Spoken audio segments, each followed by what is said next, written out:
దయచేసి అందరూ వెనక్కి పోలా. ఇప్పుడు మన ఉద్యమ సేనాని పోరాటాలు అందరూ వెనక్కి కూర్చోండి. అందరూ కూడా మాట్లాడతారు. అందరూ వెనక్కి కూర్చోవాలి. అక్క ఇక్కడి నుంచే ప్రసంగిస్తా ఉన్నారు.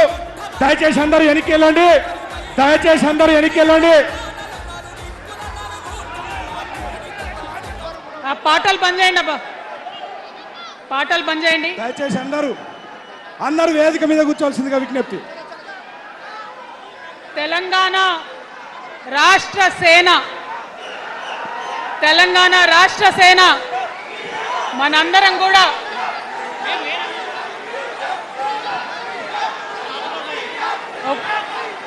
ఒక్కసారి సీఎం జై తెలంగాణ కూర్చోవాలి. ఒకసారి అందరు సైలెంట్ ఉండాలి. అందరికీ నమస్కారం. మళ్ళీ ఒకసారి తెలంగాణ ప్రజలకు, తెలంగాణ మేధావులకు, తెలంగాణ బుద్ధిజీవులకు, తెలంగాణ ప్రగతిని కోరుకునేటటువంటి ప్రతి ఒక్కరికి, తెలంగాణలో ఉన్నటువంటి ప్రభావశీల వర్గాలందరికీ హృదయపూర్వకంగా చేతులెత్తి నమస్కారం తెలియజేస్తూ ఉన్నాను. ఇవాళ తెలంగాణ రాష్ట్రంలో ఒక చరిత్ర, నా జీవితంలో కూడా ఒక మర్చిపోలేని రోజు అవుతుంది ఈరోజు. తెలంగాణ రాష్ట్ర భవిష్యత్తును తెలంగాణ రాష్ట్రం స్వయంగా రాసుకోవడానికి మరి మనందరినీ కూడా ఆ దైవము, ఆ కాలము మనందరినీ భాగస్వామ్యం చేసిందని చెప్పి నేను మనస్ఫూర్తిగా నమ్ముతా ఉన్నాను. మీ అందరికీ తెలుసు, నేను అమ్మవారి భక్తురాలిని. ఇక్కడ స్టేజ్ మీద ఎవ్వరు ఉండకండి, దయచేసి అందరు వెళ్ళండి. ఖాళీ అయ్యండి మొత్తం, అందరు వెళ్ళి కూర్చోండి దయచేసి. ఈ బౌన్సర్ లేదా వాళ్ళని తీసి వెళ్ళిపోమని.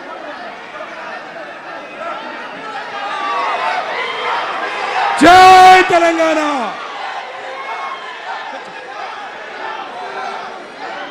ఇవాళ ఈ సభా ప్రాంగణంలో ఉన్నటువంటి తెలంగాణ ఉద్యమకారులకు, తెలంగాణ అమరవీరుల కుటుంబాలకు, తెలంగాణ ఉద్యమంలో సర్వం కోల్పోయి అనేక రకాల కష్టాలు పడి రాష్ట్రం వస్తే చాలు అనుకొని పిడికిలు బిగించి కొట్లాడినటువంటి ప్రతి ఒక్కరికి, అదేవిధంగా సింగరేణి నుండి పెద్ద ఎత్తున తరలి వచ్చినటువంటి బొగ్గుగని కార్మికులకు,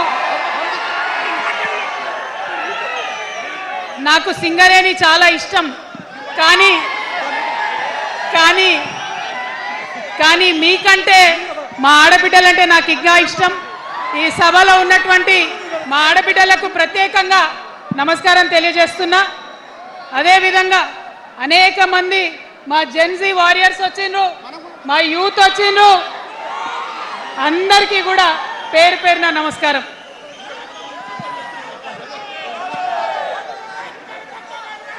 ఇవాళ చాలా చాలా చాలా చాలా మంది ఎదురు చూస్తూ ఉన్నారు ఏం జరుగుతుంది ఈ రాష్ట్రంలో అని. ఒక్క మాట మాత్రం నేను నా తెలంగాణ ప్రజలకు చెప్పగలుగుతా. గత 20 ఏళ్లుగా తెలంగాణ ఉద్యమంలో నేను పోషించినటువంటి పాత్ర, తెలంగాణ జాగృతి పోషించినటువంటి పాత్ర మీ అందరికీ తెలిసిందే. తెలంగాణ ఉద్యమంలో ఆడబిడ్డలందరినీ కూడా భాగస్వామ్యం చేయాలని చెప్పి తెలంగాణ జాగృతి నుండి బతుకమ్మను ఎత్తుకొని ఊరు వాడ తిరిగి మా జాగృతి కార్యకర్తలు తెలంగాణ సాంస్కృతిక దీపాన్ని పదిలంగా దాచిపెట్టుకున్నారు.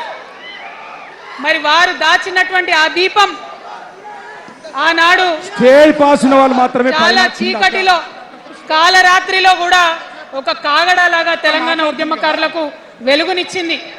మా సింగరేణి గని కార్మికుల చేతిలో కందిలైంది. మొత్తం తెలంగాణ సమాజానికి కూడా ఒక కాంతి రేఖ అయింది. అప్పటి వరకు చాలా మంది మాట్లాడేది, మా స్టూడెంట్స్ అయినా అందరూ కూడా మాట్లాడేది, ఈ ఆంధ్రోళ్ళతోని పంచాయతీ అవుతుందక్క, ఏం చెప్పాలి, మా గురించి ఎట్లా చెప్పుకోవాలి, మన సంస్కృతి గురించి ఎట్లా చెప్పుకోవాలని మాట్లాడినప్పుడు బతుకమ్మ వచ్చిన తర్వాత బలం వచ్చింది. బతుకమ్మ పాట వచ్చిన తర్వాత ఇది మా సంస్కృతి, ఇది మా పండుగ, ఇగో గిది తెలంగాణ అని ఎత్తిన ప్రతి బతుకమ్మలో కూడా జై తెలంగాణ జెండా పెట్టి మా ఆడబిడ్డలందరూ కూడా బతుకమ్మ అంటే ఏందో ప్రపంచానికి పునఃపరిచయం చేసుకోవడం జరిగింది. ఏ ఉద్యమానికైనా డెఫినెట్గా భౌగోళిక స్వరూపం ఉంటుంది, శక్తులు ఉంటారు, వ్యక్తులు ఉంటారు. కానీ ఒక సాంస్కృతిక పునాది, సాంస్కృతిక నేపథ్యం ఉన్నప్పుడే ఆ ఉద్యమాలు తుదముట్టాయని చెప్పి అందరం కూడా అనుకుంటాం. తెలంగాణ ఉద్యమానికి బలమైనటువంటి సాంస్కృతిక పునాదినిచ్చి ఆడబిడ్డలందరినీ ఉద్యమంలో జత చేసినటువంటి ఘనత ఇక్కడ ఉండేటటువంటి జాగృతి కార్యకర్తలదేనని నేను ఇవాళ సగర్వంగా ప్రకటిస్తా ఉన్నాను. మరి ఇవాళ మిమ్మల్ని నేను కోరేది ఒకటే, కష్టపడ్డాం, తెలంగాణ తెచ్చుకున్నాం. కానీ మనం కలలు కన్న తెలంగాణ వచ్చి 12 ఏళ్ళైనా ఇంకా కూడా మనకు రాలేదు. ఏమేం కలలతో తెలంగాణ తెచ్చుకున్నామో ఆ కలలన్నీ ఇంకా నిజం కాలేదు. మరి తెలంగాణ ఉద్యమ రథం, ఆనాటి ఉద్యమ రథసారథి కేసీఆర్ గారి నేపథ్యంలో తెలంగాణ ఉద్యమ రథం ఎక్కడనో దారి తప్పింది. తెలంగాణ ప్రజల ఆర్తిని అది అర్థం చేసుకోలేకపోయింది. డెఫినెట్గా సామాజిక తెలంగాణ రథచక్రం అనేది విరిగి ముక్కలైపోయింది. ఒక కొత్త రాష్ట్రం వచ్చిన తర్వాత ఏ తరహా అయితే పని జరగాలో, ఏ తరహా అయితే పనులు ప్రారంభించుకోవాలో అవి జరగలేదని చెప్పడానికి ఒక ఇంత బాధపడతా ఉన్నాను. ఆనాడు ఏమనుకున్నాం, తెలంగాణ రాష్ట్రం వస్తే మనందరి బానిస సంఖ్యలు పోతాయి అనుకున్నాం. కానీ రైతులకు బేడీలు పడ్డాయి, ఇసుక దందా మీద ప్రేమతోని నేరెళ్ళల దళితులకు దెబ్బలు పడ్డాయి, చావులైనాయి. ఒకరిద్దరు కలిసి మాట్లాడుకోవాలంటే ఎవరు ఫోన్ ఎక్కడ మానిటర్ చేస్తుండ్రో అని భయం, వ్యక్తిగత స్వేచ్ఛ లేదు. దారుణమైనటువంటి నిఘా నీడలో తెలంగాణ అంతా కూడా బతికింది. ఇది వాస్తవం. మనం అనుకున్న కలల తెలంగాణ రాలేదన్నది ముమ్మాటికి వాస్తవం. మరి అటువంటి సందర్భంలో నేను ఇవాళ మీ అందరికి ఒక మాట చెప్పాలి. ఆనాడు పరిపాలించిన కుటుంబంలో నేను కూడా ఒక భాగం. ఆనాడు పరిపాలించిన కుటుంబంలో ఒక భాగమైనందుకు కొన్ని విషయాలకు నేను సిగ్గుపడతా ఉన్నాను. తెలంగాణ ప్రజల్ని క్షమించమని కూడా కోరుతా ఉన్నాను. కానీ తెలంగాణ సాధించినందుకు మాత్రం చాలా గర్వపడుతున్నాను. నా జన్మ ధన్యమైందని చెప్పి భావిస్తూ ఉన్నాను. మరి అనేకమైనటువంటి తప్పులు జరిగినాయి, అనేకమైనటువంటి నేరాలు జరిగినాయి. అనుకున్నటువంటి తెలంగాణ సాధించుకోలేదు. మరి ఆ తప్పులో ఎక్కడో ఒక దగ్గర నాకు భాగం ఉందని చెప్తున్నప్పుడు మరి కేవలం క్షమాపణ చెప్తే సరిపోతుందా? ఏ తెలంగాణ అయితే కావాలనుకున్నామో, ఏ సామాజిక న్యాయ తెలంగాణ అయితే రావాలని అనుకుంటున్నామో దానికోసం నడుం బిగించి కష్టపడి పని చేయాల్సిన అవసరం కూడా ఉంది. మరి ఇవాళ పని చేయడం కోసమే తెలంగాణ రాష్ట్ర సేన ఇవాళ తెలంగాణ ప్రజల ముందుకు వచ్చింది. రేపటి నుంచి మీరు చూస్తారు మా పని ఎట్లుంటుందో, మా పనితీరు ఎట్లుంటుందో. ఎందుకంటే ఏ పోరాటం చేయాలన్నా, ఏ ప్రజలకు మంచి చేయాలన్నా కేవలం కొట్లాడితే సరిపోదు, దానికి రాజకీయ అధికారం కూడా ఉండాలి. రాజకీయ అధికారం తోడైనప్పుడే ప్రజలకు చేయాలనుకున్న మంచి చేయగలుగుతాం. అందుకే ఇవాళ పార్టీ పెట్టేది. అదర్వైజ్ గత 11 నెలల నుంచి తెలంగాణ జాగృతి చేస్తున్న పోరాటాలు మీరు చూస్తున్నారు. ఎన్ని పోరాటాలు తీసుకున్నాం, ఎన్ని రకాలుగా సక్సెస్ సాధించడం మీరు చూసిండ్రు. కానీ ఉట్టి పోరాటాలు సరిపోవు, ఖచ్చితంగా రాజకీయ అధికారం ఉండాలి. దానికోసమే ఇవాళ తెలంగాణ రాష్ట్ర సేన మీ ముందుకు వచ్చిందని చెప్పి నేను సగర్వంగా ప్రకటిస్తూ ఉన్నాను. మరి ఈ పొలిటికల్ పార్టీ ఏదైతే తెలంగాణ ప్రజల కోసం వచ్చిందో అది టెక్నికల్గా అధికారం తెచ్చుకోవడానికి, ఎన్నికల్లో పాల్గొనడానికి డెఫినెట్గా బాగుంటుంది. కానీ దానికి ఒక ఆత్మ ఉండాలి, దానికి ఒక నేపథ్యం ఉండాలి. ఇవాళ బీఆర్ఎస్తో అదే కదా ప్రాబ్లం. టెక్నికల్గా బాగున్నారు, ఎలక్షన్ పోతున్నారు, సీట్లు గెలుస్తున్నారు, కానీ తెలంగాణ ఆత్మను కోల్పోయారు. కాబట్టే ఇవాళ తెలంగాణ రాష్ట్ర సేన వచ్చింది. నేను తెలంగాణ ప్రజలందరికీ చేతులు జోడించి నమస్కరించి ఒక మాట చెప్తున్నా, హార్ట్ఫుల్గా చెప్తున్నా, నా హృదయాంతరాల నుంచి ఒక మాట చెప్తా ఉన్నా. నేను తెలంగాణలో ఉన్న 3.5 కోట్ల మంది తెలంగాణ బిడ్డలందరికీ ఒక అమ్మగా పరిణితి చెందాలనుకుంటున్నా.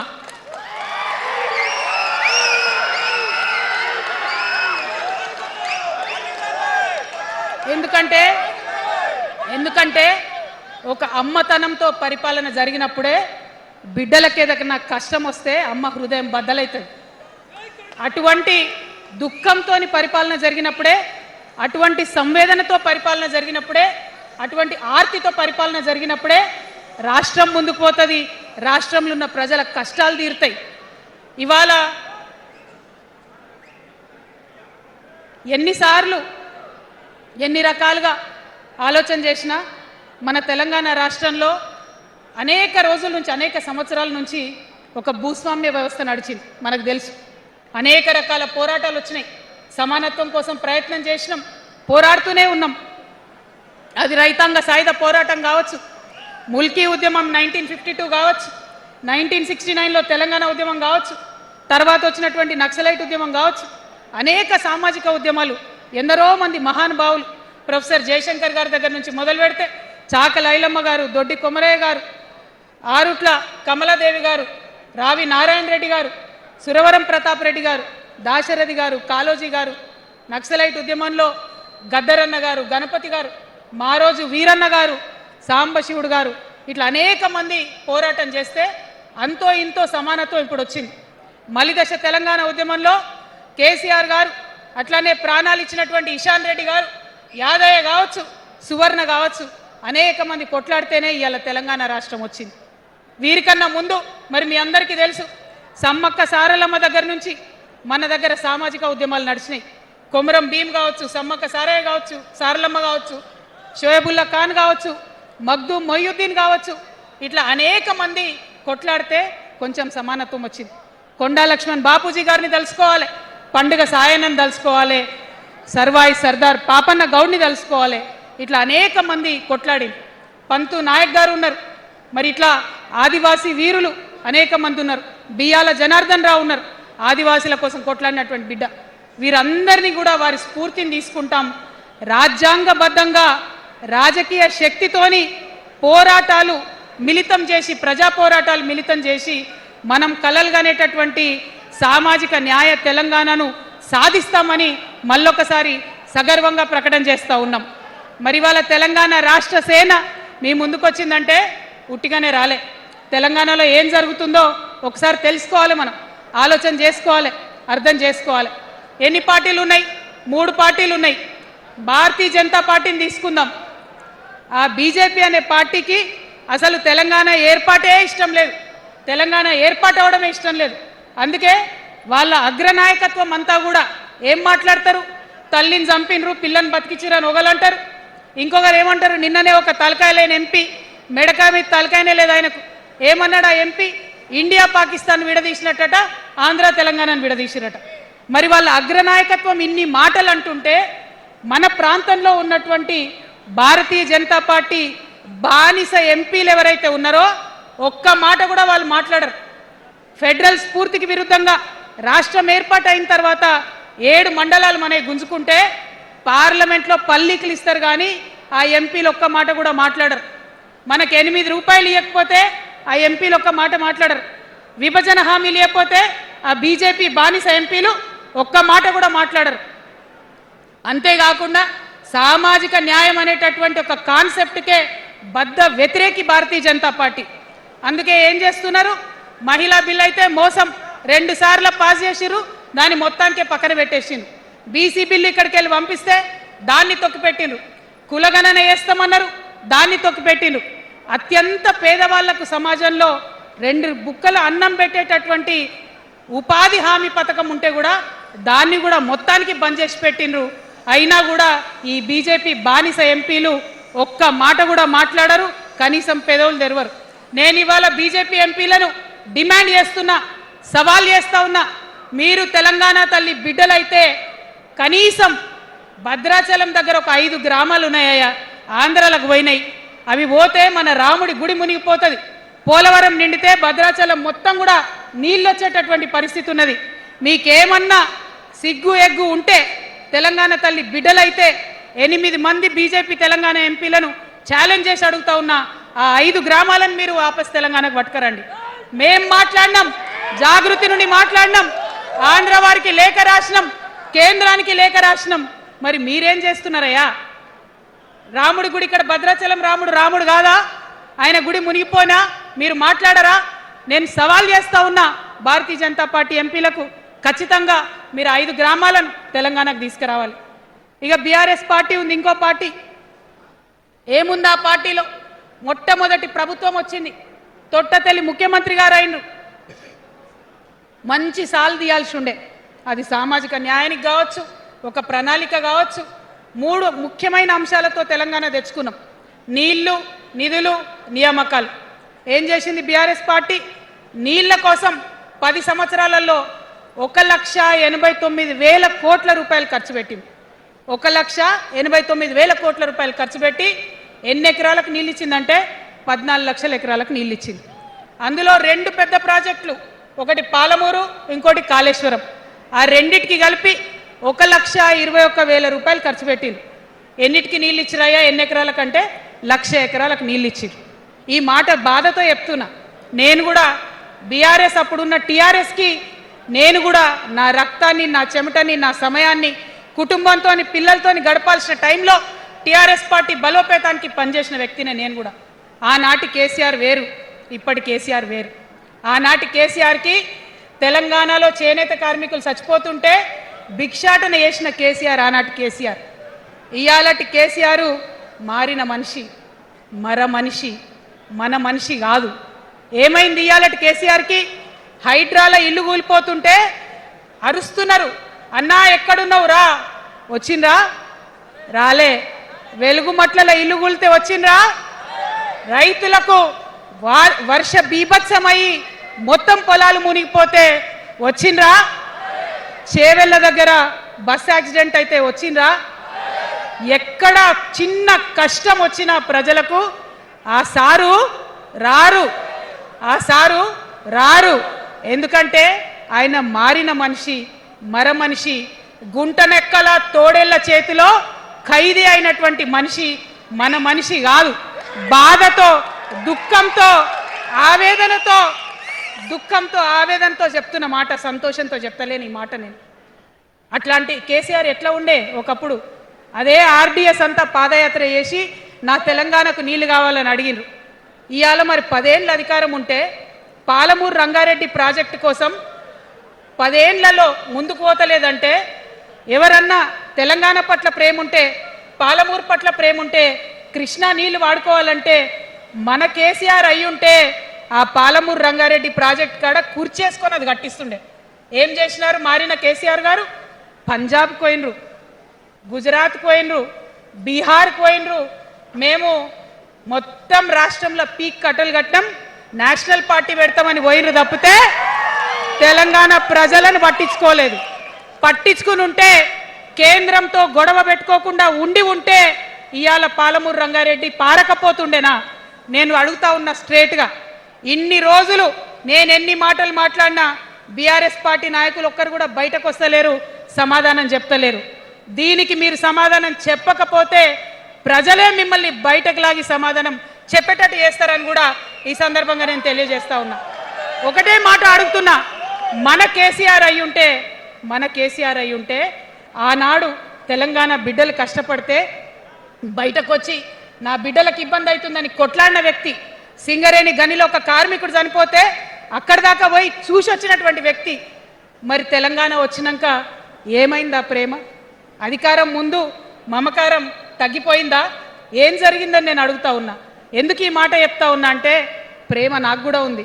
నాకు తండ్రి కావచ్చు, అది వేరే విషయం. కానీ ఒక రాజకీయ నాయకుడిగా వారు ఈ మధ్య రాజకీయ పరిణితి కోల్పోయి మాట్లాడుతూ ఉన్నారు. కేటీఆర్ గారు మాట్లాడిందంటే ఓకే అనుకోవచ్చు, ఆయనకు పెద్దగా తెలియదు పాపం. కానీ కేసీఆర్ గారు అనే మాట ఏంటంటే, ప్రజలు తప్పు చేసిండ్రు. ఓకే, ఒక సెకండ్ నేను ఒప్పుకొని దాన్ని, ఒక సెకండ్ అనుకుందాం. ప్రజలు తప్పు చేస్తే నేను ఒక తల్లిగా అడుగుతున్నా. నేను నా కొడుకో మాట చెప్తా, వాడు వినలేదనుకో, కింద పడ్డాడు అనుకో, ఇడిచిపెడతానా? దగ్గర తీసుకొని మంది అనా? ఓకే, ప్రజలు తప్పు చేసిర్రు అనుకోండి, మీకు అధికారం ఇవ్వలేదు అనుకోండి, ఒక కర్కోటకుడి పాలన నడుస్తుంది అలా తెలంగాణలో. ఇబ్బంది పడుతున్నారు ప్రజలు, గోసపడుతున్నారు, ఏడుస్తున్నారు. ఇండ్లు అన్నీ ఉండి ఇండ్లు గూలగొడుతుంటే, అర్ధరాత్రి ఇంటి మీదకి వచ్చి ఇండ్లు గూలగొడుతుంటే ఆదుకోవాల్సిన అమ్మ లాంటి మన పాత కేసీఆర్ ఏడి ఎక్కడున్నాడు ఎక్కడున్నాడు ఇది మనం అడగాల్సింది. అందుకోసమే నేను ఈ నిర్ణయం తీసుకున్నది. నన్ను పార్టీలోంచి బయటకేస్తే నేను వెంటనే పార్టీ పెట్టలే. ఆనాడు కూడా చెప్పిన నేను ఆలోచన చేస్తున్నా, మారతారేమో మారతారేమో మారతారేమో అని చూసిన, పదే పదే పదే వేచి చూసిన. ఇవాళ నన్ను పార్టీలోకి వెళ్ళి సస్పెండ్ చేసి 10 నెలలైంది. నాకు నిజంగా మంచిగానే అయింది. ఎందుకు తెలుసా, ఆనాడు ఉద్యమకారులను ఇబ్బంది పెడుతుంటే నేను ఇంకా గట్టిగా మాట్లాడాల్సింది, మాట్లాడలేదు. ఆనాడు మీకు జరిగింది, ఇవాళ నాకు జరిగింది. కొత్త ఏం లేదు.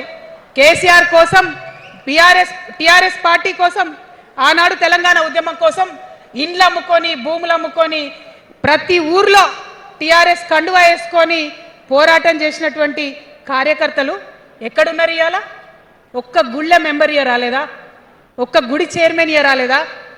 తెలంగాణను వ్యతిరేకించి ఉద్యమాన్ని తొక్కిపట్టి మన మీద లాఠీలు పెట్టి కొట్టినటువంటి వాళ్ళకు తీసుకొచ్చి ఎమ్మెల్యే సీట్లు ఇచ్చి వాళ్ళ అనుచరులు వచ్చి మిడతల దండలాగా మన కార్యకర్తల మీద పడితే తల్లి కోడి కాపాడుకున్నట్టు పిల్లల్ని కాపాడుకోవాల్సిన మన కేసీఆర్ ఏడబోయింది.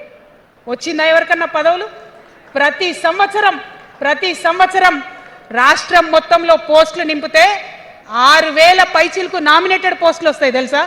అంటే 10 ఏళ్లలో 2 ఏళ్లకోసారి నామినేటెడ్ పోస్టులు వేసినా ఒక 30,000 మందికి దాదాపుగా ఏదో ఒక గౌరవం. ఏం కావాలి మనకు ఉద్యమకారులకు చెప్పండి? ఏం కావాలి?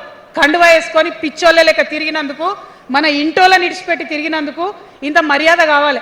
మా సార్ నన్ను గుర్తుపట్టిండా, మా పార్టీ నన్ను గుర్తుపట్టింది, నాకేదో చిన్న పదవి ఇచ్చిరని చెప్పుకుంటే ఒక మర్యాద ఉంటుంది. వచ్చిందా మనకు ఆ మర్యాద? ఎక్కడన్నా వచ్చిందా? ఆనాడు అవహేళన చేసిండ్రు, పార్టీలకు వచ్చి మళ్ళా అవహేళన చేసిండ్రు. అంటే ఎప్పుడైతే అధికారం వచ్చిందో అప్పుడు అమ్మతనం పోయింది, ఎప్పుడైతే అధికారం వచ్చిందో అప్పుడు మమకారం పోయింది. అందుకే అంటున్నా, ఆయన మన కేసీఆర్ కాదు, మారిన కేసీఆర్, మరబొమ్మ లాంటి కేసీఆర్. కాబట్టే ఇవాళ నేను నిలబడి యుద్ధం చేస్తా ఉన్నా. ఈ గడ్డకు ఈ తెలంగాణ రాష్ట్రానికి ప్రాణాలు అడ్డం పెట్టుకొని మన ప్రజలను కాపాడాల్సినటువంటి వ్యక్తులు కావాలి, అటువంటి సైన్యం కావాలి. సైన్యం అయిదామా? సిద్ధంగా ఉన్నారా? ఎట్లయితే ఉద్యమం అప్పుడు కడుపు కట్టుకొని కాలు కట్టుకొని పనిచేసినామో ఇప్పుడు అట్లా పనిచేయాల్సినటువంటి అవసరం ఉన్నది. ఇవాళ ఒక్క పాలమూరు రంగారెడ్డి కాదు, కాళేశ్వరంలో జరిగినటువంటి అవినీతి ఒక మాట ఆలోచించాలి. మన కేసీఆర్ అయితే ఏమన్నాడు అప్పుడు ఉద్యమంలో? నా బిడ్డ కానీ నా కొడుకు కానీ తప్పు చేస్తే తీసి పారేస్తా పార్టీలకు వెళ్ళన్నారు. ఇవాళ నేనేం చేసిందే మీకు తెలియదా? నేనేం చేసిన? కాళేశ్వరంలో అవినీతి జరిగిందన్నమాట చెప్పిన. అంటే అవినీతి జరిగిందని చెప్పిన నన్ను బయటేసి అవినీతి చేసిన పందికొక్కుల్ని పక్కన కూర్చోబెట్టుకున్నారు చూడు, అది మన కేసీఆర్ కాదు. ఆత్మలేని మరబొమ్మ ఇప్పుడున్న కేసీఆర్, మన కేసీఆర్ కాదు. మన కేసీఆర్ అయితే కళ్ళెత్తి చూసే ధైర్యం ఉండకుంటుండే, కాళ్ళు మొక్కేటటువంటి తత్వం ఉంటుండే. ఇవాళ అది మన కేసీఆర్ కాదు. కాబట్టే ఎదురుగా నిలబడి కొట్లాడతా. నాతో కలిసి వస్తారా? సిద్ధమేనా? ఇవాళ బీఆర్ఎస్ పార్టీ చేస్తున్నటువంటి అనేక తప్పులు, అనేక అంశాలు ఉన్నాయి. 1 కాదు 2 కాదు. ఇది ప్రారంభం మాత్రమే. మొదలు పెట్టినాం, జస్ట్ ఇల్లలికినాం. In front there is crocodiles festival. తర్వాత చాలా చెప్పేది ఉంది, అప్పుడు చెప్దాం. ఇప్పుడు ఏం జరుగుతుంది ఈ రాష్ట్రంలో? ఒక కర్కోటకుడు ఆయన పరిపాలన జరుగుతుంది. బాధ అనిపిస్తుంది ఒక పొలిటికల్ లీడర్ని కర్కోటకుడు అనాలంటే. కానీ అనక తప్పని పరిస్థితి.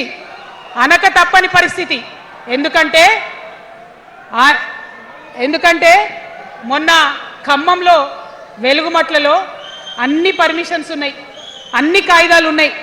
అర్ధరాత్రి పోయి ఇల్లు కూలగొడితే ఒక నిండు గర్భిణి టెన్షన్తోని అబార్షన్ అయిపోతే ఆ తండ్రి ఏడ్చిన ఏడ్పులు, ఆ తండ్రి రోదన ఇంకా కూడా ఈ చెవులకు వినబడుతుంది. కాబట్టి ఇప్పుడున్న సీఎంని కర్కోటకుడనే అంట, హిట్లర్ అనే అంట. 2 నెలల చిన్న పాప పసికందు కుమ్మెర గ్రామంలో చచ్చిపోతే ఇప్పటి వరకు కూడా కేసు పెడతలేదు. ఇప్పటి వరకు కూడా కేసు పెడతలేరు. హోంమంత్రి కూడా ముఖ్యమంత్రే, ఆయనకు తీరిక లేదు పాపం. చిన్న పసికందు చచ్చిపోతే ఇప్పటి వరకు కేసు పెడతలేరు. అందుకే అంటున్నా, కర్కోటకుడైనటువంటి సీఎం పరిపాలనలో ఉన్నాం, ఖచ్చితంగా కొట్లాడాల్సిందే. మనం ఏదైతే గురుకులాలు ఉన్నాయో వాటిలో విషం పెట్టి పిల్లల్ని చంపుతా ఉన్నారు. అయినా సరే విద్యాశాఖ మంత్రిగా ఉన్న సీఎం మాట్లాడతలేడు.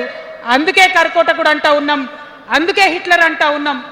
కర్ల రాజేష్ అనేటటువంటి దళిత యువకుడు కస్టడీలో చచ్చిపోతే ఇప్పటి వరకు కూడా దానికి బాధ్యులైన పోలీసులను ఏం చర్యలు తీసుకోలేదు వాళ్ళ మీద. అందుకే కర్కోటకుడు అంటా ఉన్నాం, అందుకే హిట్లర్ అంటా ఉన్నాం. పిడికిలి బిగించి ఇప్పుడున్నటువంటి రాక్షస కాంగ్రెస్ పైన ఖచ్చితంగా కొట్లాడతాం, అందరికన్నా ఎక్కువ కొట్లాడతాం. ఇప్పుడు మనమే ప్రధాన ప్రతిపక్షం అవుతాం, 2 ఏళ్ల తర్వాత మనమే అధికార పక్షం అవుతాం. ఖచ్చితంగా అధికారంలోకి వస్తాం. ఎందుకోసం వస్తాం అంటే నేను ఒక మాట చెప్పాలి మీకు, అందరినీ మనం మాటలు అంటున్నాం కదా, we're opposing everybody, we're criticising everybody, but what is the solution? Don't oppose without propose అని కాన్శీరామ్ గారు చెప్పారు, నేను చెప్పలే. డోంట్ అపోజ్ వితౌట్ ప్రపోజ్ అని. సో నేను కొన్ని ప్రపోజల్స్ తెలంగాణ ప్రజల ముందు పెట్టాలనుకుంటున్నా. నేను ఈ 3 పార్టీలు అధర్మంతో నిండిపోయినాయి, అవినీతితో నిండిపోయినాయి, బంధుప్రీతితో నిండిపోయినాయి, కుటుంబ అవినీతి పరిపాలనతో నిండిపోయినాయి. కాబట్టి నేను ఒక ప్రపోజల్ చెప్తున్నా. ఈ 3 పార్టీల మీద ఆనాడు భగవంతుడు శ్రీకృష్ణుడు చెప్పినట్టు పాంచజన్యం, ఆయన శంఖం పేరు, యుద్ధంకి ముందు పాంచజన్యం ఎట్లయితే పూరిస్తారో మనం కూడా పాంచజన్యం పూరిద్దాం. ఒక 5 అంశాలను ప్రధానంగా తీసుకుందాం. ఆ 5 అంశాల కోసం ఇప్పుడు కొట్లాడదాం, రేపు ప్రభుత్వంలోకి వచ్చిన తర్వాత మన ప్రజలకు ఇద్దాం. ఏం అంశాలు అవి? మొట్టమొదటిది విద్య. ఇవాళ గవర్నమెంట్ స్కూల్స్ అంటే ఆనాడు కేసీఆర్ గారు స్కూల్ బంద్ చేసుకుంటూ వచ్చారు, అదే రేవంత్ రెడ్డి గారు కొనసాగిస్తున్నారు. ఎక్కడా కూడా ప్రభుత్వ పాఠశాలలలో వసతులు లేవు. వాష్రూమ్ ఉండదు, వాచ్మెన్ ఉండడు, అటెండర్ ఉండడు, పిల్లలే పోయి బెల్లు కొట్టుకోవాలి, పిల్లలే పోయి బాత్రూమ్లు కడుక్కోవాలి, మంచినీళ్ళు ఉండవు, భయంకరమైన పరిస్థితి ఉంది. నేనేమంటా అంటే గుడిని ఎంత పవిత్రంగా చూస్తామో బడిని కూడా అంతే పవిత్రంగా చూడాలి. గుడిని ఎంత పవిత్రంగా చూస్తామో బడిని అంత పవిత్రంగా చూడాలి. కాబట్టి నేను ఒక మాట అంటున్నా, ప్రతి ఊర్లో ఒక బడి ఉండాలి, ప్రతి తరగతికి ఒక టీచర్ ఉండాలి. ప్రతి ఊర్లో ఒక బడి ఉండాలి, ప్రతి తరగతిలో ఒక టీచర్ ఉండాలి. ఖచ్చితంగా అట్లా జరిగినట్టయితే ప్రభుత్వ పాఠశాలలు మంచిగా అవుతాయి. మరి నా పేద మధ్యతరగతి ఆడబిడ్డలు, మా అక్కలు అమ్మలు అనుకుంటున్నారు, అక్క మరి ఆల్రెడీ మా పిల్లలు ప్రైవేట్ స్కూళ్ళలో చదువుతున్నారు, వాళ్ళ సంగతి ఏందని. నేను మాట ఇస్తా ఉన్నా, ఇవాళ మన ప్రభుత్వం వస్తుంది, ఖచ్చితంగా వస్తుంది. ఎందుకంటే ప్రభుత్వంలో వచ్చేది మీ అమ్మ కాబట్టి, అమ్మ జేబు చూడదు, కడుపు చూస్తుంది. అమ్మ జేబు చూడదు, కడుపు చూస్తుంది. కాబట్టి మీ పిల్లలు ప్రైవేట్ పాఠశాలలో చదువుతున్నా, ఎంతవరకు చదువుకున్నా కంప్లీట్గా మీ మీద ఒక్క రూపాయి కూడా భారం పడకుండా చదివించే బాధ్యత మేము తీసుకుంటాం. అది ప్రైవేట్ పాఠశాలలు కానీ, డాక్టర్ కానీ, ఇంజనీర్ కానీ, రాకెట్ సైంటిస్ట్ కానీ మన తెలంగాణ బిడ్డలు చదువుకుంటే ఒక్క రూపాయి కూడా పేద మధ్యతరగతి వాళ్ళ మీద భారం పడకుండా ఉచిత విద్యను అందించే బాధ్యత నేను నా తెలంగాణ బిడ్డల కోసం తీసుకుంటా అని ఈ సందర్భంగా తెలియజేస్తున్నా. ఇవాళ పరిస్థితి ఏంటిది? యూనివర్సిటీలో ఉన్న పిల్లలు అంతకుముందు తెలంగాణ రాకముందు నేను చూసిన రక్తం అమ్ముకునేది డబ్బులు లేకపోతే. ఇవాళ ఏం చేస్తున్నారు? బావర్చి కాడ గిగ్ వర్కర్ లెక్క గోడ మీద కూర్చొని వెయిట్ చేస్తున్నారు. అవునా కాదా? ఎందుకంటే ఆ గిగ్ వర్కర్ చేస్తే అంతో ఇంత పైసలు వస్తాయి, పేరెంట్స్ మీద ఆధారపడకుండా ఉండొచ్చు అని. మరి యూనివర్సిటీలను పట్టించుకున్నామా? బీఆర్ఎస్లో ఉన్నప్పుడు 10 ఏళ్ళు ఒక్క రూపాయి కూడా ఇవ్వలేదు యూనివర్సిటీకి. ఆ యూనివర్సిటీ మిత్రులకు, పాఠశాలలో ఉన్నటువంటి వారందరికీ నేను ఒకటే ప్రపోజల్ చేస్తున్నా, మీరు ఎంత చదువుకుంటారో చదువుకోండి, ఒక్క రూపాయి కూడా మీ మీద భారం పడకుండా చదివించే బాధ్యత తెలంగాణ రాష్ట్ర సేన తీసుకుంటుంది. ప్రైవేట్ పాఠశాలలు కూడా బాగుంటాయి, ప్రభుత్వ పాఠశాలలు కూడా బాగుంటాయి, కానీ భారం తల్లిదండ్రుల మీద పడదు. అది మీ అమ్మ ప్రభుత్వంలో జరగబోతుందని, మీ తల్లి ప్రభుత్వంలో జరగబోతుందని మీకు మాటిస్తా ఉన్నా. సెకండ్, మనకేమవుతుంది? మన తెలంగాణలో పేద మధ్యతరగతి ప్రజలకు ఏమవుతుంది?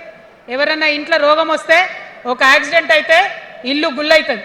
అందుకే ఆలోచన చేసి వైద్యం గురించి ఒక నిర్ణయం తీసుకున్నా. మన రెండో అంశం పాంచజన్యంలో వైద్యం కోసం అనేక అగచాట్లు పడుతున్నారు, అనేక ఇబ్బందులు పడుతూ ఉన్నారు. నేను ఒకటే మాట ఇస్తా ఉన్నా, ఏ రోగమన్నా రాని, ఎంత పెద్ద హాస్పిటల్ అన్నా కానీ, మన తెలంగాణలో మన జబ్బు ఎక్కడ తగ్గుతుందో అక్కడ మీ జేబులకెళ్ళి ₹1 ఖర్చు కాకుండా ఉచిత వైద్యం అందించే బాధ్యత మేం తీసుకుంటా ఉన్నాం. ఉచితంగా విద్య ఇచ్చి ఉచితంగా వైద్యం ఇచ్చినాక నా తెలంగాణ బిడ్డల మీద నాకు నమ్మకం ఉంది. మనం కష్టపడే బిడ్డలం, మీరే పైసలు సంపాదించి ఇస్తారు, మీరే రాష్ట్రాన్ని ముందుకు తీసుకుపోతారు. అవునా కదా? ఉచిత విద్య, ఉచిత వైద్యం మన 2 అంశాలు పాంచజన్యంలో. మూడవది వ్యవసాయం. మా రైతన్నలు ఉన్నారు, మా రైతన్నలు ఎంతో కష్టపడి మరి పంటలు పండించి చెమటలు కక్కి మనందరికి అన్నం పెడతారు. మీ అందరినీ నేను కోరేది ఒకటే, ఇవాళ అందరూ అర్రాస్ పాట పాడినట్టు నీకు ఎకరానికి ఇంత ఇస్తా అని చెప్పి మాట్లాడుతున్నారు తప్పితే మనకున్న కష్టం ఎవరైనా తీరుస్తున్నారా? ఏం కష్టం ఉంటుంది రైతుకి? భూమి కష్టం ఉంటుంది, చెప్పుకోవాలి. భూమి మీద దాని ఇబ్బంది ఉంది. ఎంఆర్ఓ ఆఫీస్కి పోతే మనని ఎవడన్నా రాణిస్తాడా? మాట్లాడతాడా? నీ దోతి బాగలేదు, నీ అంగి బాగలేదు, నీ కాళ్ళకు మట్టి ఉండే, నీ చెప్పులకు మట్టి ఉండే రానియరు. అదే సూటు బూట్ వేసుకొని ఎవరన్నా వస్తే ఏం చేస్తారు? పిలిచి కూసోబెట్టి చేంబర్లో కూసోబెట్టి చాయ్ ఇచ్చి కాఫీ ఇచ్చి అన్ని పనులు చేసి పంపుతారు. మన ప్రభుత్వం రాబోతా ఉంది. ఆ ప్రభుత్వంలో రైతే రాజు అనేటటువంటి నినాదాన్ని నిజం చేస్తాం. ప్రతి ఆఫీస్లో, అది ఎంఆర్ఓ ఆఫీస్ కానీ కలెక్టర్ ఆఫీస్ కానీ ప్రతి ప్రభుత్వ ఆఫీస్లో నేను రైతునని పోతే సపరేట్ కౌంటర్ ఉండాల్సిందే, కుర్చీ మీద కూసోబెట్టాల్సిందే, మీకు పని చేసి పెట్టాల్సిందేనని ఈ సందర్భంగా నేను తెలియజేస్తా ఉన్నా. నేను రైతునని గర్వంగా చెప్పుకునే విధంగా మేము పరిపాలన చేస్తాం. అది కాకుండా మిగతా ఏదైతే టైంకి రావాల్సిన కరెంటు, ఇప్పుడు రేవంత్ రెడ్డి గారి దయ వల్ల మళ్ళా రాత్రిపూట కరెంట్ వస్తుంది. అట్లా ఉండదు. రేపు మన ప్రభుత్వం వస్తుంది, టీఆర్ఎస్ ప్రభుత్వం వస్తుంది. వచ్చినాక 24 గంటలు నాణ్యమైన కరెంటు, పొద్దుటిపూట కరెంటు, రైతులకు ఉచిత కరెంట్ ఇస్తాం. అదేవిధంగా యూరియా కావచ్చు, కొనుగోలు కేంద్రాలు కావచ్చు, మీరు ఎక్కడ పోయి అడగాల్సిన అవసరం లేకుండా అన్నీ మీ దగ్గరకు వచ్చేటట్టు చేస్తాం. మరి అనేక అంశాలు ఉన్నాయి రైతుల గురించి మాట్లాడేటి. ఇప్పుడు ఎంత గోసపడుతున్నారో తెలుసు. ఒక్కొక్కటి మాట్లాడుకుంటూ వెళ్దాం. రైతుని రాజుని చేసేది నినాదంగా ఉండే దాన్ని నిజం చేస్తామని మాత్రం మీ చెల్లెగా సోదరిగా నేను మీకు మాట ఇస్తా ఉన్నాను. ఇక 4వ అంశం ఉపాధి. మనకి ఇక్కడ చాలా యూత్ ఉన్నారు. మిమ్మల్ని అందరూ నేను ఒక మాట చెప్తా ఉన్నా, ఒక మాట అడుగుతా ఉన్నా. ప్రతి ప్రభుత్వం ఏం చెప్తుంది? ప్రతి ప్రభుత్వం స్వతంత్రం వచ్చినప్పటి నుంచి ఇప్పటి వరకు ఏం చెప్తారు? ఉద్యోగాలు ఇస్తాం, ఉద్యోగాలు ఇస్తాం, ఉద్యోగాలు ఇస్తాం. అవునా? అసలు నాకు మాట తెలియక అడుగుతా. ఒక యువ మిత్రుడు ఉంటే, ఒక యువతి ఉంటే, నేను వ్యాపారం చేసుకోవాలనా, నేను ఉద్యోగం చేసుకోవాలనా, నేను కళారంగానికి పోవాలనా, నేను ఇంకోటి కావాలనా అనే స్వేచ్ఛ నాకు ఉండాలి కదా, నాకు ఉండాలి. కానీ ప్రభుత్వాలు మనకేం చెప్తాయి? నువ్వు ఉద్యోగం చేయి, 9 to 5 ఉద్యోగం చేయి, బానిస బతుకునేటటువంటి కండిషనింగ్ చేస్తూ ఉన్నాయి. ఇప్పుడు చాలామంది యూత్తో నేను మాట్లాడినా, నాకు ఒక మాట చెప్తా ఉన్నారు, అక్క మా పరిస్థితి ఎంత ఘోరం ఉందంటే బయట ఉద్యోగం దొరుకుతలేదు చదువుకున్న చదువుకి. మా అమ్మ సెల్ఫ్ హెల్ప్ గ్రూప్లో ఉండి ఆమె 2 లక్షల రూపాయలు తీసుకొచ్చి ఇస్తే నేను బండి కొనుక్కోవాలి, ఆమె 3 లక్షల రూపాయలు తీసుకొచ్చి నాకు ఇస్తే నేను ఆటో కొనుక్కొని నడుపుకోవాలి. వయసు వచ్చిన కొడుకుని, వయసు వచ్చిన బిడ్డని తల్లి దగ్గర చేయి జాపాలంటే నామోష్ అనిపిస్తుంది అక్క అని అనేక మంది చెప్పారు. అందుకే నేను చెప్తా ఉన్నా, ఉపాధి అంటే కేవలం ఉద్యోగం కాదు.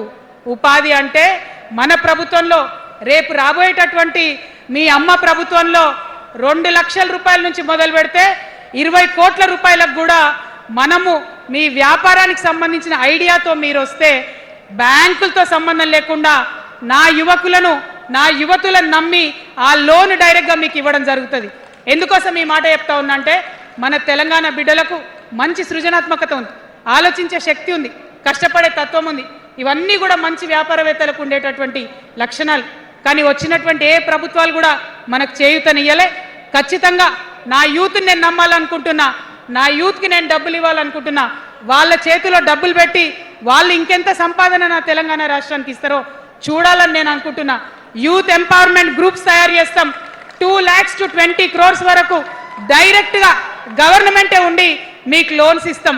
మరి ఉద్యోగం చేయాలనుకునే యూత్ ఉంటే నేను ఒక శుభవార్త చెప్తా ఉన్నా.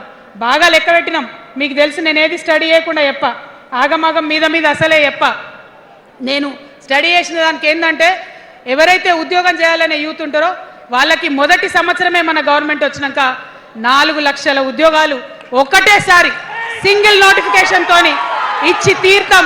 ఇది నా మాట. నేను మళ్ళీ మీకు ఎందుకు చెప్తా ఉన్నా ఈ మాట అంటే, నేను తల్లిని, నేను జేబు చూడా, ఎంత ఖర్చు అవుతుంది, ఎంత జీతం అవుతుంది చూడా, నా కొడుకు కడుపులో ఉన్న బాధను, వాడి ఆత్మగౌరవాన్ని, నా బిడ్డ బాధను, ఆమె చదువుకున్న చదువుకి రావాల్సిన ఉద్యోగాన్ని దాన్నే చూస్తా. కాబట్టి మొదటి సంవత్సరమే 4 లక్షల ఉద్యోగాలు ఇస్తాం. మరి మన ఉద్యమకారులు ఇంతమంది వాళ్ళ వయసుని, వాళ్ళ యవ్వనాన్ని, వాళ్ళు సంపాదించుకునేటటువంటి మొత్తం వయసును కూడా ఉద్యమానికి దారపోసింది. కాబట్టి నేను ఉద్యమకారుల కోసం ప్రత్యేకించి జూన్ 2, 2014 వరకు కట్ ఆఫ్ డేట్ పెట్టుకొని ఆనాటి ఉద్యమకారులకి 1 లక్ష ఉద్యోగాలు, సూపర్ న్యూమరరీ జాబ్స్ క్రియేట్ చేయబోతా ఉన్నామని కూడా ఈ సందర్భంగా తెలియజేస్తున్నా. అంటే ఇవన్నీ తెలంగాణ ఉద్యమంలో, తెలంగాణ రాష్ట్ర సాధనలో మీరు చేసిన ప్రయత్నానికి, మీ రుణం తీర్చుకోవడానికి నేను చేస్తున్న ఈ ప్రయత్నం అని చెప్పి ఈ సందర్భంగా తెలియజేస్తా ఉన్నా. మరిగా మన పాంచజన్యంలో 5వ అంశం, ఆఖరి అంశం, అతి ముఖ్యమైనటువంటి అంశం సామాజిక న్యాయం. సామాజిక న్యాయ తెలంగాణ సాధించాల్సిందే. మన ఎస్సీ మిత్రులకు, ఎస్టీ మిత్రులకు, అగ్రవర్ణాల్లో ఉన్నటువంటి పేదవారికి, బీసీలకు అందరికీ న్యాయం జరగాలి. మా మైనారిటీ సోదరులు, మా ముస్లిమ్స్ కావచ్చు, క్రిస్టియన్స్ కావచ్చు, సిక్కులు కావచ్చు, అందరికీ కూడా న్యాయం జరగాలి. మరి బీఆర్ఎస్లో మనం చూసినాం, ముస్లిమ్స్ కోసం थोड़ी देर उर्दू में बात करके, आपसे मीठी मीठी बातें बोल के, सोपत करके देखो सोना घिसके देखो बोले. आप 2 बार सोपत कर लिए, तालीम का एक छोटा सा रोशनी आपको दिखाए, लेकिन रोजगार आपसे दूर रखे. जो 12% रिजर्वेशन का बात हुआ था, उसके ऊपर कुछ भी अमलावरी नहीं हुआ. और जो माइनॉरिटी फाइनेंस कॉरपोरेशन का पहले लोन मिलते थे, 10 साल के बीआरएस में कितने लोन मिले, अब 2 साल के कांग्रेस में कितने लोन मिले, आप एक बार देख लो. सारे लोग बस बातें ही बोल रहे हैं, लेकिन काम कोई नहीं कर रहा है. आपकी बेटी हूँ मैं, ये धरती का कर्ज उतारने के लिए नया पॉलिटिकल पार्टी आपके सामने लेके आई हूँ. आपसे मैं गुजारिश करती हूँ, मेरे साथ चलिए. जो बदलाव आपके जिंदगी में आएगा, जरूर आपको बदलाव दिखेगा. पहले जैसा नहीं होगा. बिल्कुल अलग सा एक स्ट्रैटेजी बना रहे हैं, अलग से आपके रेस्पेक्ट के लिए हमारी सोच है. हम मिलेंगे, बात करेंगे. सबसे ज्यादा हमारी माइनॉरिटी भाई बहनों की सेफ्टी के लिए, सिक्योरिटी के लिए, रेस्पेक्ट के लिए मेरा प्रायोरिटी होगा. जॉब्स के लिए प्रायोरिटी होगा, रोजगार के लिए मेरा प्रायोरिटी होगा. అదే విధంగా అనేక మంది మరి మాట్లాడిన కానీ ఎవరు మనకేం చేయలేదు. బీసీలకు సంబంధించి 50% రిజర్వేషన్ ఎమ్మెల్యేలలో, ఎంపీలలో వచ్చేంత వరకు కూడా కొట్లాడతామని కూడా ఈ సందర్భంగా తెలియజేస్తా ఉన్నాను. మా దళిత బిడ్డలు ఉన్నారు, వారికి దళిత బంధు అని మొదలుపెట్టిండ్రు. నేను అన్నది ఎందుకంటే మన కేసీఆర్ కాదని, మన కేసీఆర్ అయి ఉంటే ఏమీ లేకున్నా కూడా దళితులు బాగుండాలని ఆలోచించేది. కానీ దళిత బంధు పెట్టిందే ఆనాడు ఉప ఎన్నిక కోసం. ఒక్క ఉప ఎన్నిక గెలవడానికి పెట్టిన పథకం తప్పితే నిజాయితీగా చేయాలని పెట్టిన పథకం కాదు. అందుకే ఆ నియోజకవర్గంలో కూడా ఇంతవరకు సంపూర్ణంగా దళిత బంధు రాలేదు. రేపటి తెలంగాణలో, రేపటి టీఆర్ఎస్ పరిపాలనలో ఖచ్చితంగా దళితులకు పెద్దపీట వేస్తాం, న్యాయం చేస్తాం. ఇప్పుడున్నటువంటి రాజకీయ అవకాశాల కన్నా మంచి అవకాశాలు ఇస్తాం. మా ఎస్టీ సోదరులు ఉన్నారు, మా లంబాడాలు ఉన్నారు, ఆదివాసీలు ఉన్నారు. వారిని ప్రత్యేకంగా పేరు పేరున సపరేట్గా కార్పొరేషన్స్ పెడతాం. ప్రతి ఆదివాసీ బిడ్డకు ఫైనాన్స్ అందేటట్టు చేస్తాం, గౌరవం అందేటట్టు చేస్తాం. మన భాష ఏదైతే ఉందో కోయత్తూరు భాషను కూడా కాన్స్టిట్యూషనల్లో రికగ్నైజ్డ్ లాంగ్వేజ్గా చేర్చడానికి కూడా మా వంతు ప్రయత్నం చేస్తామని తెలియజేస్తా ఉన్నాను. మరి సామాజిక న్యాయం అంటే అందరికీ వైద్యం ఇవ్వడం సామాజిక న్యాయం, అందరికీ చదువు ఇవ్వడం సామాజిక న్యాయం, అందరికీ సొంత ఇల్లు ఇవ్వడం సామాజిక న్యాయం. పేదవాడు ఎవడైనా సరే, అగ్రకులమైనా సరే, చిన్న కులమైనా సరే, చిన్న కులంగా చెప్పే కులాలైనా సరే, అందరికీ న్యాయం ఇవ్వడమే సామాజిక న్యాయం. కాబట్టి అది 5వ అత్యంత ప్రధాన అంశంగా పెట్టుకొని సామాజిక న్యాయ తెలంగాణ సాధించడానికి ముందుకెళ్తాం. ఫైనల్గా నేను ఒకటే మాట చెప్తా ఉన్నాను. టీఆర్ఎస్ పార్టీ రేపటి నాడు మీ దగ్గరకు వస్తుంది. అభివృద్ధిని, సామాజిక న్యాయ తెలంగాణను 2 కళ్ళుగా తీసుకొని జోడెడ్ల బండ్లాగా ముందుకు తీసుకొని పోతాం. ఖచ్చితంగా ఈ రాష్ట్రంలో ఒక కొత్త తరహా పాలిటిక్స్ చేస్తాం. రాజకీయాన్ని ప్రజా పోరాటాలను మిక్స్ చేస్తాం, అన్ని కలిసి కొట్లాడతాం. తొందరలోనే మరి ఎంపీటీసీ జెడ్పీటీసీ ఎన్నికలు ఉన్నాయి. తొందరలోనే మరి జిహెచ్ఎంసీ ఎన్నికలు కూడా ఉంటాయి. అన్నిట్లో కూడా పరిపూర్ణంగా సిద్ధంగా ఉంటాం. అన్ని చోట్ల కూడా పోటీ చేస్తాం. మరి అమరవీరులు ఎవరైతే తెలంగాణ రాష్ట్ర సాధన కోసం ప్రాణాలు అర్పించిందో వారికి ప్రత్యేకమైనటువంటి గౌరవం ఇస్తాం. ఏదైతే అందరూ అమరవీరుల కుటుంబాలకు న్యాయం జరగలేదో, నేను తెలంగాణ జాగృతి జనం బాట అప్పుడే చెప్పిన, ప్రతి ఒక్క అమరవీరుల కుటుంబానికి మా ప్రభుత్వం వచ్చినాక ప్రతి ఒక్క కుటుంబానికి ₹1 కోటి ఇచ్చి ఆదుకుంటాం. ఖచ్చితంగా వాళ్ళని కడుపులో పెట్టి చూసుకుంటామని చెప్పి నేను తెలియజేస్తా ఉన్నాను. మరి అందరికన్నా ఎక్కువ మా ఆడబిడ్డలంటే నాకు ప్రాణం. మా ఆడబిడ్డల కోసం ప్రత్యేకంగా నేను ఒకటే మాట చెప్తున్నా, మనం ఎక్కడ ఉన్నా ఏ వయసులో ఉన్నా మనకు భయం అవుతుంటుంది. ఎక్కడికైనా పోవాలంటే మన భద్రత మీద మనకు ఆలోచన ఉంటుంది. ఖచ్చితంగా రేపటి మన తెలంగాణలో మన ఆడబిడ్డల భద్రత ప్రధానమైన అంశంగా తీసుకుంటాం. అదేవిధంగా ఇప్పుడు చదువుకుంటున్నటువంటి ఆడపిల్లలు వారి ఉద్యోగాల మీద ప్రయారిటీగా తీసుకుంటాం. వారి వ్యాపారవేత్తలుగా తీర్చిదిద్దడానికి ఖచ్చితంగా ప్రయత్నం చేస్తాం. ఇప్పుడు సెల్ఫ్ హెల్ప్ గ్రూప్స్లో ఏదైతే వడ్డీ లేని రుణాలు ఇస్తున్నారో అట్లా కాకుండా ప్రాపర్గా గ్రాంట్స్ ఇచ్చేటట్టుగా ప్రయత్నం చేస్తాం. చిరు ఉద్యోగులు, కాంట్రాక్ట్ ఉద్యోగులు ఎవరైతే ఉన్నారో, ఎవరైతే విస్మరించబడ్డారో వారందరినీ కూడా కళ్ళలో పెట్టి కాపాడుకుంటాం. ఇవాళ ప్రారంభం మాత్రమే, అనేక అంశాలు చెప్పుకున్నాం. కానీ ఖచ్చితంగా పాంచజన్య శంఖం పూరిస్తాం. అవతలి వాడు మనవాడైనా సరే, అధర్మం వైపు వాడుంటే వాళ్ళ మీద అయినా సరే యుద్ధం చేయడానికి ఖచ్చితంగా వెనుకడుగు వేయకుండా ముందుకే వెళ్తామని తెలియజేస్తూ, మరి ఈ 3 పార్టీలు కూడా, Congress party single agenda Rahul గాంధీని ప్రధానమంత్రి చేయాలి, BRS party single agenda farm హౌస్లో పెద్దసారి ఉండాలి, చిన్నసారి సీఎం కావాలి, బీజేపీ పార్టీ సింగిల్ ఎజెండా సామాజిక న్యాయాన్ని కథం పట్టియాలి. కాబట్టి 3 పార్టీల మీద కూడా యుద్ధం చేసేది ఉన్నది. అలుపెరగని పోరాటానికి సిద్ధం కావాలని చెప్పి మొత్తం మన జాగృతి సైనికులందరినీ కూడా నేను పిలుపునిస్తా ఉన్నాను.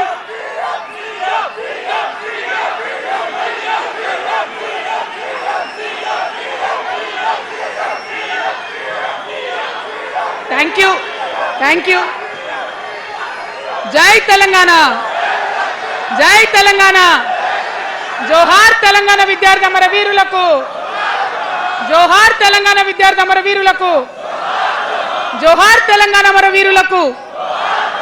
జై తెలంగాణ, జై టిఆర్ఎస్, జై టిఆర్ఎస్, జై టిఆర్ఎస్.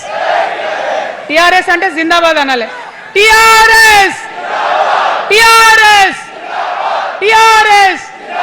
జై తెలంగాణ, జై తెలంగాణ, జై తెలంగాణ.